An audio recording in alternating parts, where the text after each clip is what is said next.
short week, though, it does actually sort of. Yeah, you just didn't have a ton of time. Yeah, it's a quick turnaround. You don't.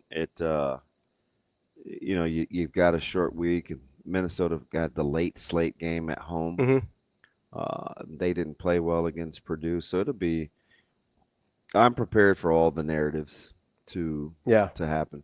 Is it going to be the short week? Is Nebraska distracted?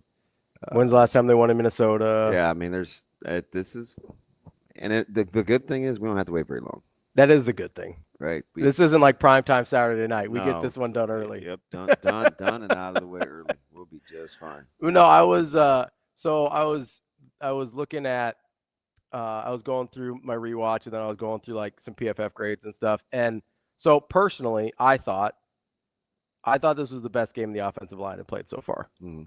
And especially run blocking. Obviously, EJ had a lot to do with that, but I thought they did a great job with EJ. So I'm looking at the some of the PFF grades on Nebraska's offensive line, and I'm gonna be honest with you, this is one of those where we go, hey, PFF, I think you might have missed this one because their run blocking grades are awful. Yeah, just terrible. I'm like, did you?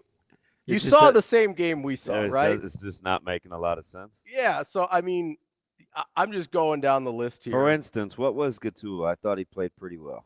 Gatula was a 61.6 run grade. Yeah. And he was only a 63.3 pass grade. Tough out here. It is tough out here, you know.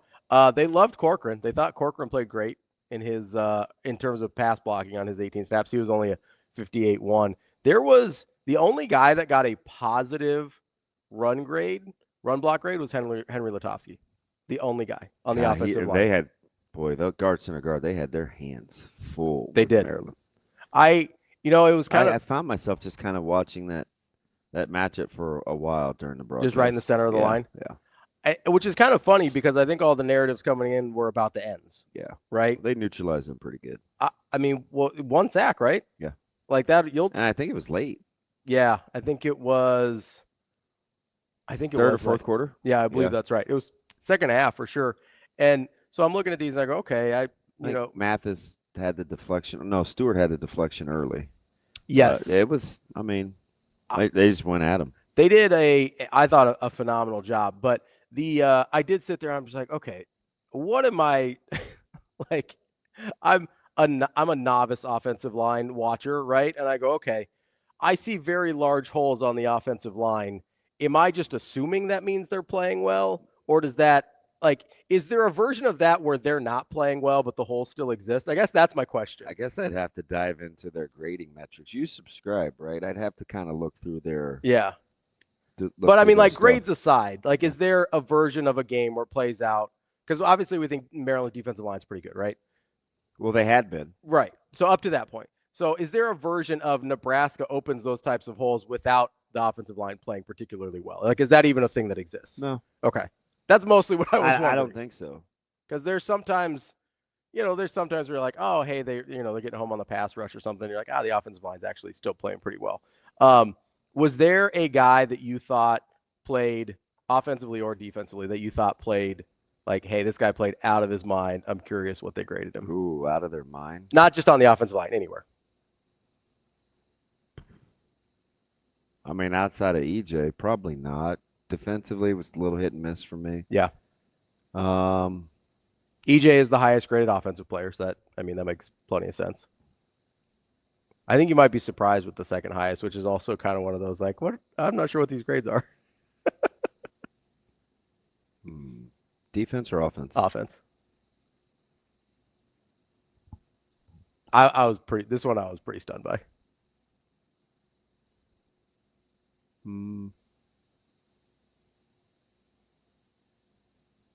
God, I wanted to say Lindemeyer, but you wouldn't have been stunned. No, he was third, and I'm not surprised. Yeah. Lindemeyer played great.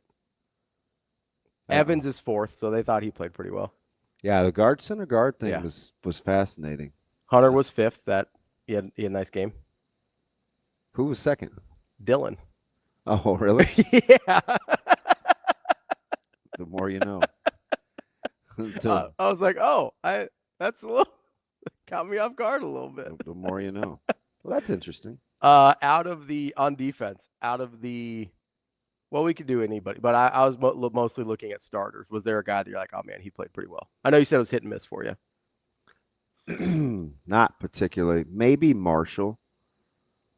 He I was like the way Marshall was playing. I fifth. thought for the most part he tackled well. Hmm. I kind of liked Marshall. He was fifth overall. He was the second starter in terms of grading. Okay, so that fit my Yeah, so eye. that's pretty good. Yeah, that's in the neighborhood what you're talking about. Um, It was kind of funny. So while you're thinking about it, a guy that I thought played better last week, but was graded pretty lowly or pretty low. Shavers. Shavers. Yeah. Great. I thought he was not as good this week, although he had some plays again. I thought the fans were a little down on Shavers a little bit this week. So you know what it is? I can almost always tell when there's like a bad replay. So on the first touchdown where Maryland breaks it to the outside, he gets sucked in to the middle and like looks like he loses the eyes for a second, and then he's chasing. You can tell when there's a bad replay, like that will make people think, oh, he had a bad game. Interesting. I think like that was not my main takeaway from that play. I kind of broke that one down real time. What KC. What was your main takeaway from that play?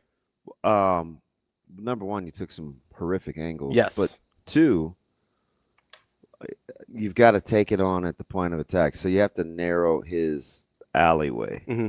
But so you thought McCullough got too wide? So he gets a base. He gets what, to me, it looks like he's getting ready to get based. He probably sees high hat. So he's thinking pass rush. What happened was so high hat is him standing tall. So he thinks okay. So we would. So for me, I think, is he stepping to you or is he stepping away from you? Yeah. Is he giving you a pass set? Because there's only three things offensive linemen can do, and our outsides have to read it, and I coach it. So, I mean, we try. It's hard. Don't get me wrong. So if he says hi hat, step back, he thinks pass rush. He's trying to get around him. Yeah. So if he's coming at him. So he'd have to discern between is he coming to me or is it pass pro? So what's the third thing? He can down block. So that's like coming inside the line. So you can step away from me, you can step to me, you can give a pass read. Gotcha. Okay.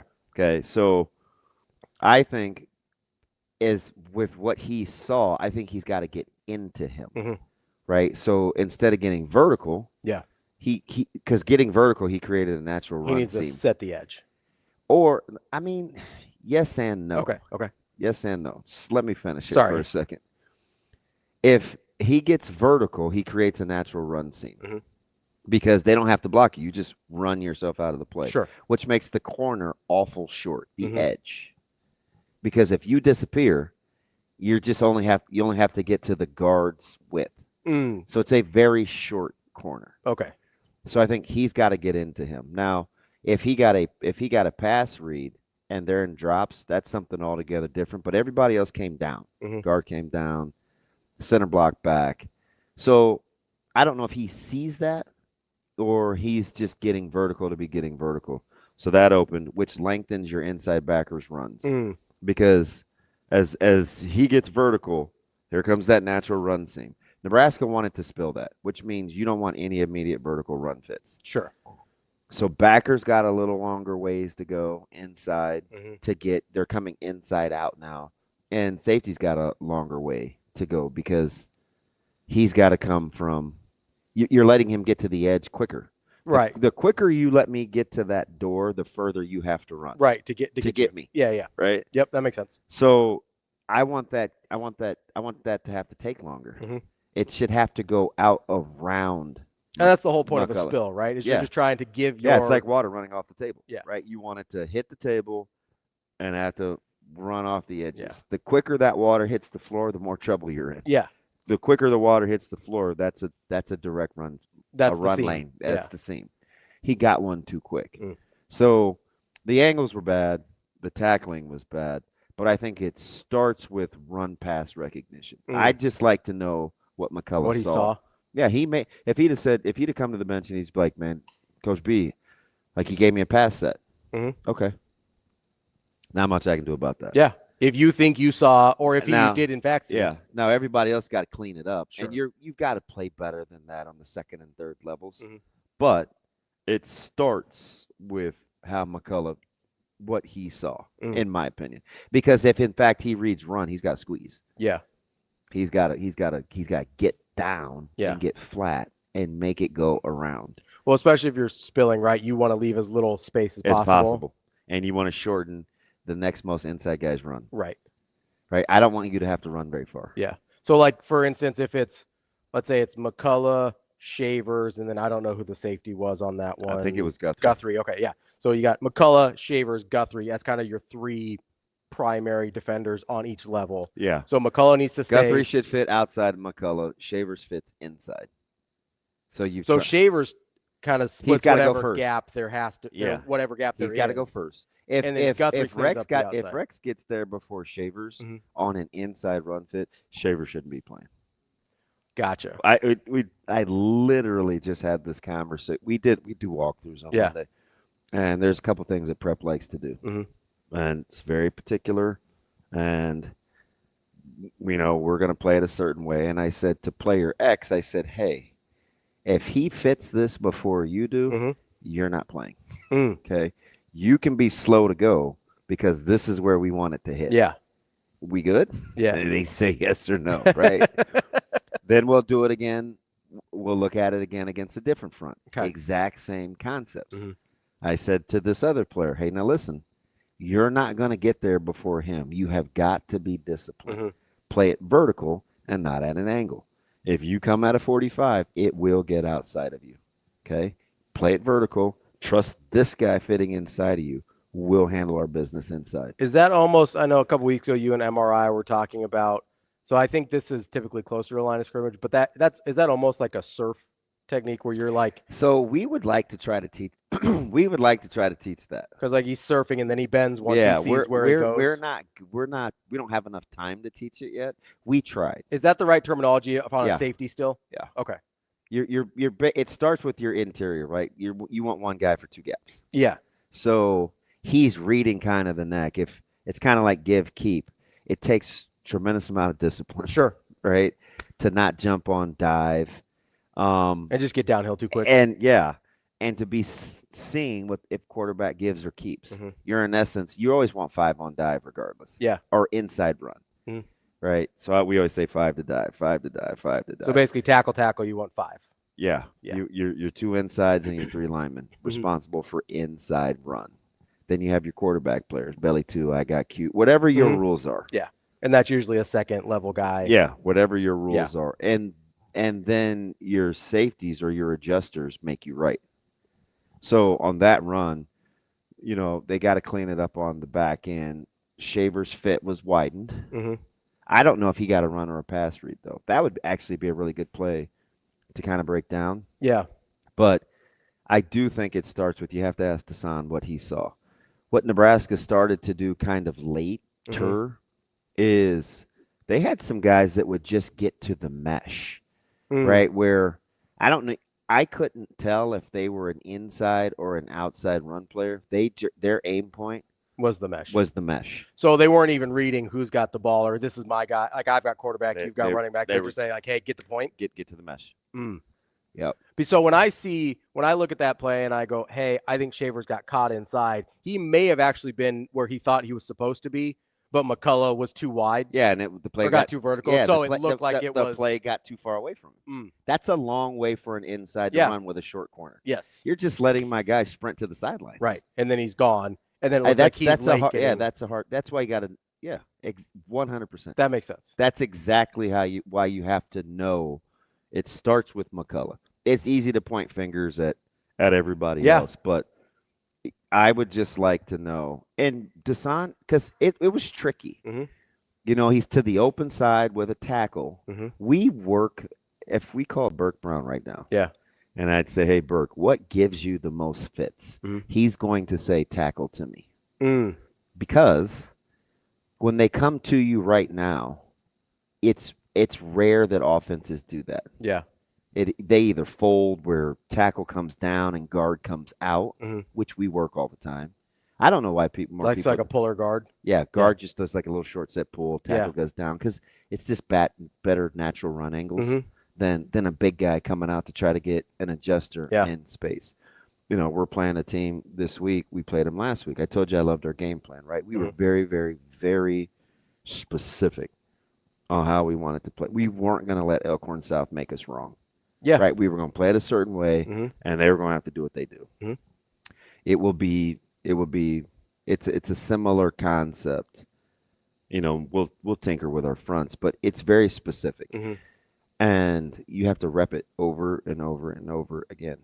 But when an outside linebacker or a pass rusher sees a tackle with no tight end and no near back, it's on him in a hurry if it's run game. So he has to make a decision really fast. On him in a hurry. That's why playing that position is incredibly difficult, because you have to be able to rush the passer sometimes, take on linemen, and occasionally, like you saw against Maryland, he's in pass coverage.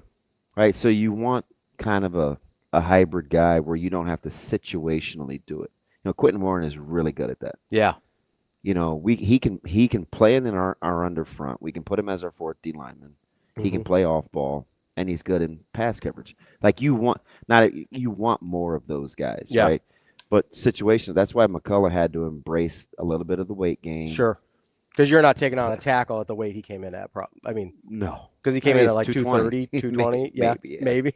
Yeah. So like those little games within the game, it's always interesting to watch, because we always want to assess blame, and a lot of times we don't know. I was talking to a very experienced offensive lineman. He gets paid to play, and he gets very upset when people critique the offensive line without knowing blocking schemes. I mean, he's just losing his mind yesterday.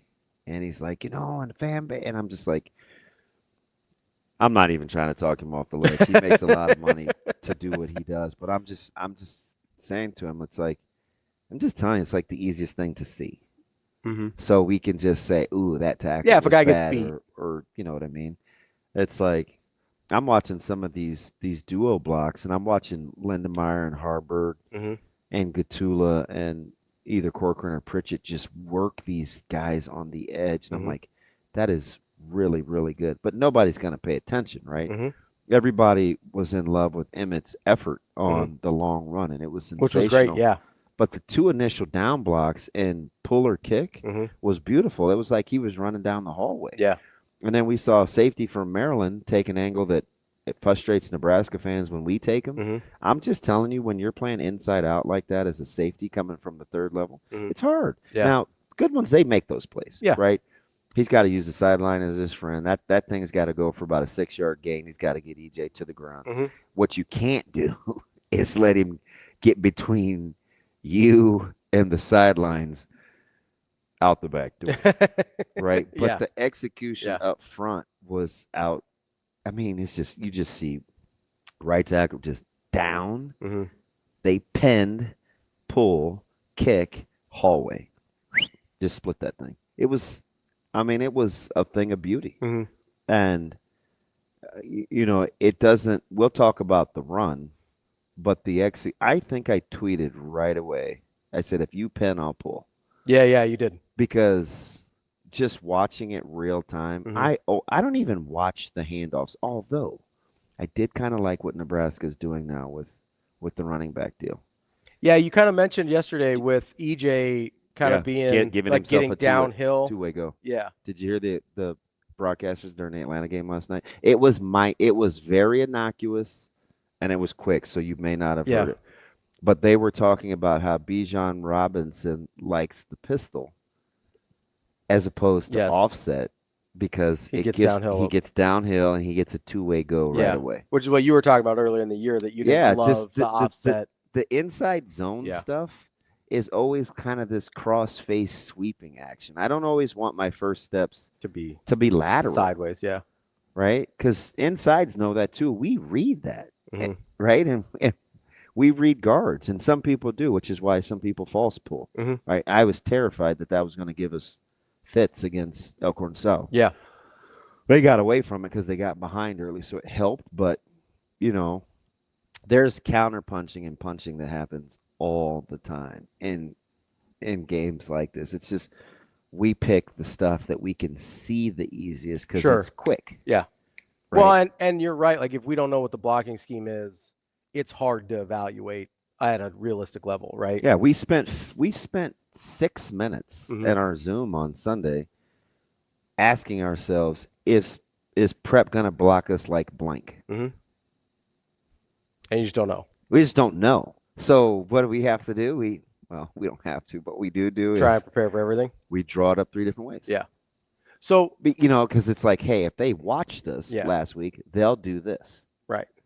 If they want to just do what they do, they'll do this. If it were me, I would do this. Yeah. And those are 3 different things. Yeah. So that's what we do. And it's what allows us to kind of be able to adjust. Mm-hmm. That's why I love Saturdays and Sundays watching the matchups, because that's all those guys get to do, man. Mm-hmm. Like, it would be a ton of fun or a headache, right? Because sometimes you're not as good as you think you are. Yeah. And guys you're coaching against are just way better. But Well, and sometimes people can't get out of their own heads, right? Like once they get an idea, they can't be like, well, what if they do this? And then what? Because it'd be really easy. you know what I thought last night? Yeah. Who in the world didn't know what Washington was going to do on that 3rd and 1? Yeah. Yeah. You think the Bears didn't know? Yeah. I mean, you talk about getting down the mesh.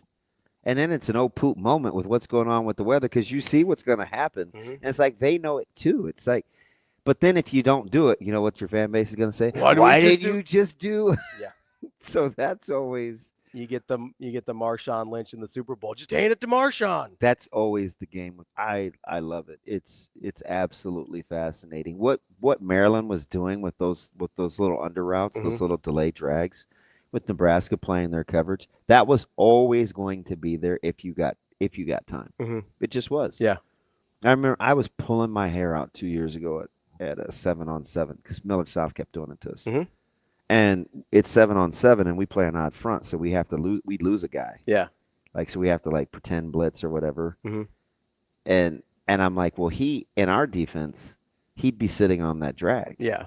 But you don't have it. And I mean, Marion, sure, I'm sitting here. Yeah. Just delay. Good football player. Just drag. I mean, just play catch, man. Yeah. It's like with no pressure and you can see clearly. And Nebraska wasn't really getting the kind of pressure on Washington they wanted. So he had time to go from basically bottom of the numbers or hash Mm-hmm. All across the field. Yeah. You know, can I? you just had to be patient enough to take the 4 yards at a time. Now, Nebraska could sit in zone and let him come all the way across and have corners sitting. Yeah. Now, they started to jump it a little bit late. They made some adjustments. Mm-hmm. But early on, I mean, it was just going to be like, if this is what you're going to give us, and I'm sure Nebraska's saying to themselves, if you're going to make a living doing this, go ahead, because we're going to be there against everything else. Basically what Cincinnati did in Nebraska, right? Yeah. Just like, hey, maybe not the same exact concept, but like, hey, make you play left-handed. Yeah, just be like, hey, we will give you 4 to 6 yard completions the entire night. Yeah, good luck. It took Nebraska a little bit of time since they were playing man early. Yeah, to get into their run fits because they would get motion and get out leveraged. Yeah, it was happening. Like you could see it happening real time. Mm-hmm. Nebraska just had to decide if they wanted to trail motion, or roll to it. Mm. Like, do you want to just roll a guy down? Yeah, just exchange. Yeah, right. And I'll come down, you take my spot, as opposed to you chasing across my face. I'm not a big chase guy, but because it feels like you're behind the whole time. Yeah. Okay. But it does have its advantages too. So if your team understands leverage, like leveraging the ball and not the block, you're afforded some more luxuries. Yeah. But the younger you are, the typically you don't understand that. And Nebraska, even as a college team that works at a ton, got out leveraged a few times. What did Nebraska run more zone against Maryland than we'd seen? The concepts, kind of. I wouldn't call it true zone. Okay. Playing quarters, they would mango some stuff, or they would pass some stuff off. So in the screen game, I think they would take who came to them. So it's almost like a matchup. Yeah. Okay. They would just match it. Yeah. And because there was so much quick game going out on the perimeter, they didn't want to chase. And and you don't, especially in quick game. If you're chasing, you really are behind. Yeah. So, yes and no to that. Is there? Sorry, these might be really dumb questions, but is there a man defense, or is that basically what rolling is when you're just like, hey, we're playing man? Because a lot of motion is just like, hey, we want to see if they're in man or zone, right? Is like, if I'm a defensive coordinator, I would just be like, hey, don't move, just like match them up with whoever ends up. Yeah, it can look like man and not. I mean, a lot of times that's what quarters is. Like, I would try and make it look like zone, so they quarters at some point turns into man. Yeah, right. So there's ways to do it. Like what I'm not. Yes, you can. I was just going to talk about our specifics. I'll talk general. Yeah. Yeah, there are ways to pass off coverage and still stay in man. There are teams that we play a fair amount that kind of know how we want to play things. Yeah. So we always have to figure out, well, this is what they think we're going to do. So the trade-off there is making sure I have the guy matched up on the player I want versus not showing them what I'm in. Yeah. Like that's the game on whether you want to do that or not. It was arguably the number one thing that kept us in the state finals last year. We just did a lot of things out of your like our habits. Yeah, but we had your 9 days to prepare. Yeah. So for us, that's an eternity. Sure. So it worked for a while. Yeah. Second question is, so going back to the McCullough thing on whether he saw hi-hat or not, do offenses ever like make it look the same? Yeah, like give you I like that's a screen, right? Basically is where like he's giving you pass rush. The better coached you are up front, yeah, the more it looks the same. Okay.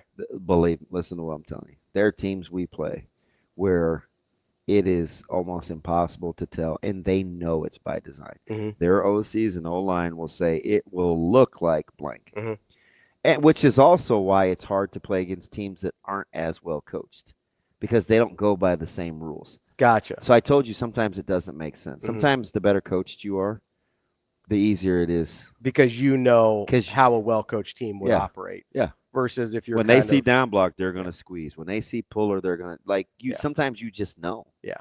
Now teams, they'll wrinkle you up a little bit, but usually the better coached you are, you're basing. This is just me. Other people may disagree that coach.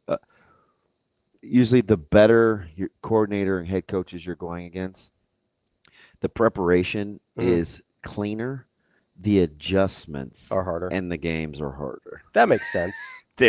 Because you kind of that's the trade. You're all starting from like a base level of understanding. That's the trade-off. That makes sense. Which is, I for some reason, like Nebraska has got to take a look at their second quarters. Anecdotally, somebody looked this up. I probably should because it's in stat broadcast. It doesn't from Michigan to Michigan State to who they just played Maryland. Has Nebraska had the ball more than 5 minutes in a second quarter? Ooh, I don't know about time of possession. I'd have to get into that a little bit deeper. It doesn't seem like they have the ball very much in the second quarter. They didn't have – so I know against Michigan State they didn't at all. That was in the fours probably. Yeah, maybe. I think it was – I thought it was between – Can one of you guys or gals do me a solid and look that up? Yeah, I thought it was sub 4 against Michigan State. They didn't have the ball at all. Yeah, against Michigan State. I want to get to. I want to take a quick break and get to a couple of the comments about what Coach Rhule is doing versus the preparation for Minnesota, and ask you a question. And don't look. Okay, I'll stay on my screen. Since you have Minnesota colors on, what do you think? I do have Minnesota colors on. What do you think? Drake Lindsey's passing total is over under for this game?